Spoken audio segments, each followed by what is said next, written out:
Hello everybody, welcome to the March 17th through 18th, Monday and Tuesday price action review. So getting started, we are looking at the S&P, the NASDAQ, and the Dow on the 4-hour time frame.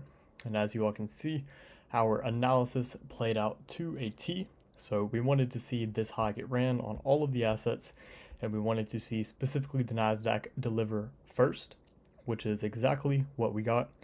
And we also wanted to see a daily cycle or 90-minute cycle sequential SMT form within here, which is also what we got. But the reason why I chose this high in specific is because it was the highest high of the original consolidation of that market maker model with the 6-hour TPD forming at the bottom. So as all of you have already learned, the original consolidation is the highest point of a draw on liquidity.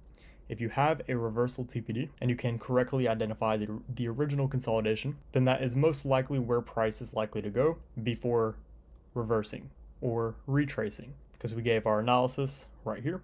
Price retraced a little bit deeper back within the range and then kicked off the expansion, going for this high on all of the assets.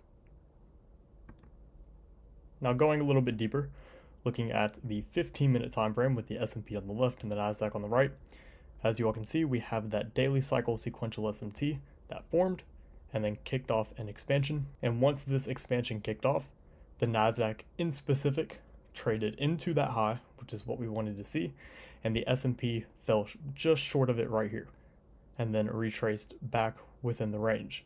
Now, whenever I see things like this, whenever I see an asset just barely reach a point of interest and then it pulls away from it, I view that as a retracement.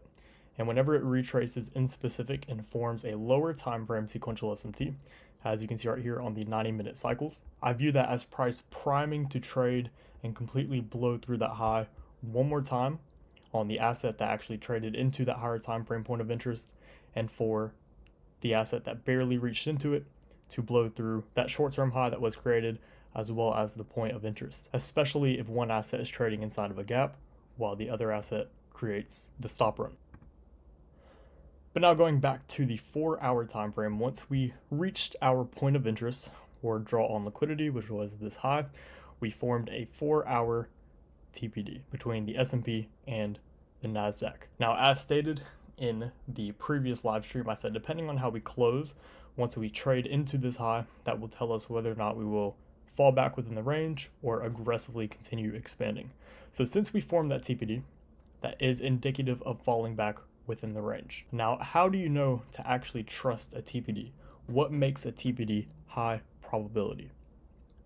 Going from the 4-hour chart back to the 1-hour time frame, you can see that this red shaded area is that TPD through the lens of the 1-hour time frame. And we have that change in the state of delivery right there. Now, TPDs, especially 4-hour TPDs that form within the 2 p.m. candle, are a little bit lower probability, just because in reality it is a 3-hour candle and not necessarily a 4-hour candle. But it still can be used as long as you have a reversion level and that market maker model sequence within there. So rule number 1 into knowing if a TPD is high probability and will cause price to reverse is if there is a reversion level within there. Once you correctly identify the reversion level, then you're looking to the left for an first phase accumulation, and then you're looking for an original consolidation.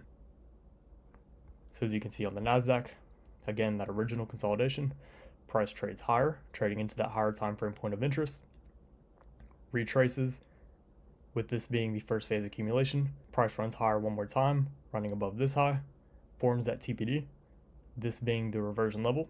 If you draw that across, price breaks lower, trades higher into that reversion level, breaks lower again, and it's specifically breaking lower to that original consolidation. But something special about this original consolidation is, as you can see, these lows are unsymmetrical. So now you can see how everything comes full circle. And the reason why I'm not reviewing too much within here is, as you already know, Sunday night I said that Tuesday will likely be lackluster and be difficult to navigate. And the reason why it created this run lower is because we tagged that reversion level, with this being the high of the day, and then price expanded, running below these lows. And then once price books these lows right here, being the original consolidation before a TPD reversal, as well as being unsymmetrical, price didn't have any further reasoning for going anywhere else, So they held the market in a tight consolidation, as you can see right here, and that will more than likely be the characteristic until FOMC releases.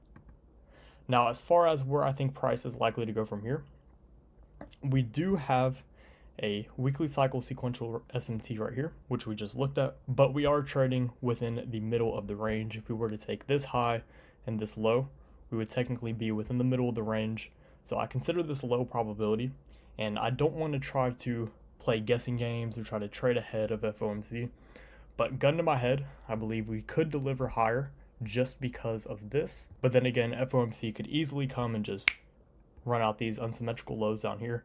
So don't try to trade ahead of FOMC, because it's one of those events that can completely just wipe out any analysis that you have in mind, as well as it being more so a real world kind of news event because it deals with interest rates, and that is a heavy factor in the economy. But with that being said, hopefully you all found this one insightful.